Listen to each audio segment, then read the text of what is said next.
It's good.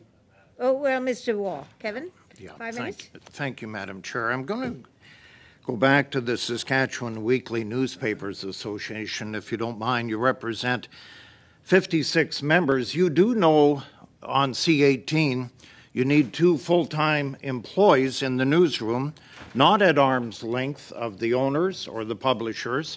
So out of 56 newspapers in which you represent in my province of Saskatchewan, how many would be eligible for funding out of C-18? How many would not be eligible for funding on C-18? Can you give me those numbers? Chris or Steve? Thank you, Kevin. It's Steve Nixon here. Yeah. At this stage, we have about 4 publications that have been able to access this type of funding. Most of my members would not meet this requirement. 4 out of 56, and we're going to save the Saskatchewan Weekly Newspapers Association.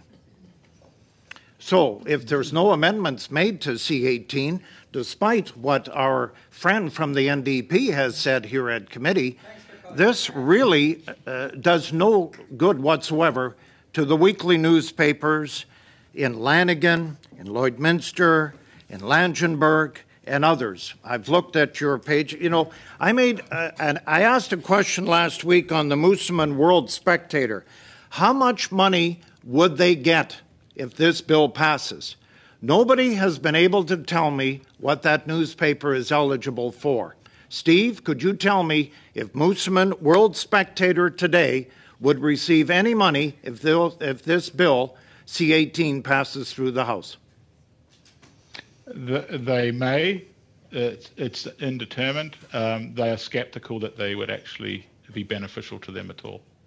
That's my problem with this bill. Rural newspapers, many of them held by conservative seats in this country, in Manitoba, Alberta, Saskatchewan. That's why I invited you here, because there's a huge flaw in C-18, as mentioned by my Bloc counterpart in rural Quebec. This is a fallacy led by this Liberal government that this bill is going to save journalism. It's not going to save journalism at all. And I know it won't. And I want more information from Saskatchewan, because when I look at your 56 newspapers, many of them are hanging on by their just bare minimum right now. They don't have 2 full-time employees in the newsroom, and this bill does them no good whatsoever. In fact, I will go to say this bill harms them because they're competing with big organizations like Glacier in my province of Saskatchewan, who may have 2 full-time employees. This bill actually harms you more than it helps you. I can't speak ill of Glacier or any of my members. They are included in that 56. What I would say, though, is that there is an opportunity in the budget of 2022. There's a $10 million for local journalism initiative. It has to be structured in a way that it can flow out to these small community media outlets.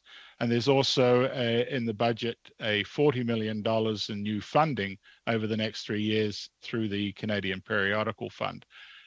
A significant portion of this needs to go towards these smallest publications.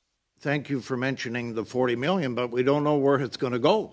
Nobody has said where some of that money is going to go. So when I look at your 56 members, I'm really worried that some of these will be off the webpage here a year from now. I suspect that will be the case. Thanks very much.